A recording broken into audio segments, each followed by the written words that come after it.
Section 15 income under the head salaries. ये section बताता है कि सैलरी कब टैक्सेबल होती है और किस सिचुएशन में इनकम सैलरीज हेड के अंडर चार्ज होगी। 1. सैलरी कब टैक्सेबल होगी?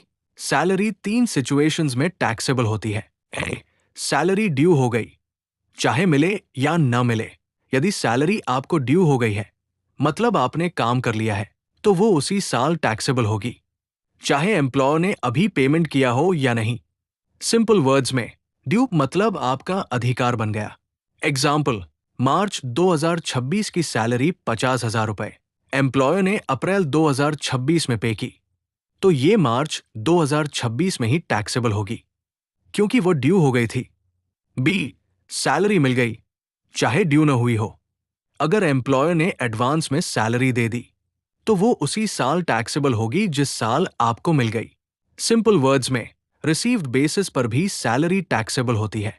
एग्जाम्पल, अप्रैल 2026 की सैलरी 50,000 रुपए एम्प्लॉयर ने मार्च 2026 में ही दे दी एडवांस में, तो ये मार्च 2026 में टैक्सेबल होगी। अप्रैल 2026 में दोबारा टैक्सेबल नहीं होगी। सी. Arrears of salary. अगर पुरानी सैलरी यानी अरियर्स बाद में मिलती है और पहले उस पर टैक्स नहीं लगा था, तो जिस साल मिलेगी उस साल टैक्सेबल होगी। एग्जाम्पल, 2023 से 24 में इंक्रीमेंट अप्रूव हुआ, पर डिफरेंस अमाउंट 1,00,000 रुपए मिला 2025 से 26 में, तो ये 2025 से 26 में टैक्सेबल होगा। यहां आप section 157, section 89 of old act के अंडर रिलीफ क्लेम कर सकते हैं, टैक्स बर्डन कम करने के लिए। 2. एम्प्लॉयर में फॉर्मर एम्प्लॉयर भी इंक्लूडेड है। अगर आपने जॉब छोड़ दी, फिर भी एक्स एम्प्लॉयर से सैलरी या अरियर्स मिलते हैं, तो वो भी सैलरीज हेड में टैक्सेबल होगा।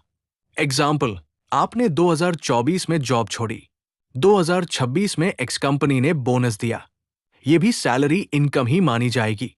3. एडवांस सैलरी पर दोबारा टैक्स नहीं लगेगा। अगर एडवांस सैलरी पहले ही टैक्स में इंक्लूड हो चुकी है, तो जब वो एक्चुअली ड्यू होगी, तब दोबारा टैक्स नहीं लगेगा। ये रूल डबल टैक्सेशन से बचाने के लिए है। 4. पार्टनर को फर्म से मिलने वाली सैलरी सैलरी नहीं है।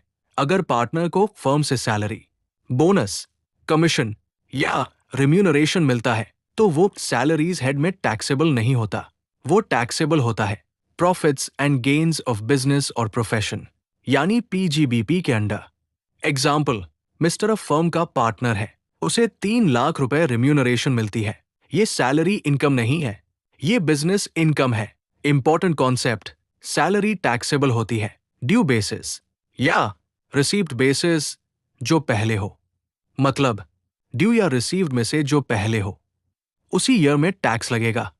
क्विक समरी, सैलरी ड्यू उसी साल टैक्सेबल, एडवांस सैलरी जिस साल मिले, अरियर्स जिस साल मिले, एक्स एम्प्लॉयर से सैलरी सैलरीज हेड में टैक्सेबल, पार्टनर की सैलरी सैलरी नहीं, पीजीबीपी में टैक्सेबल।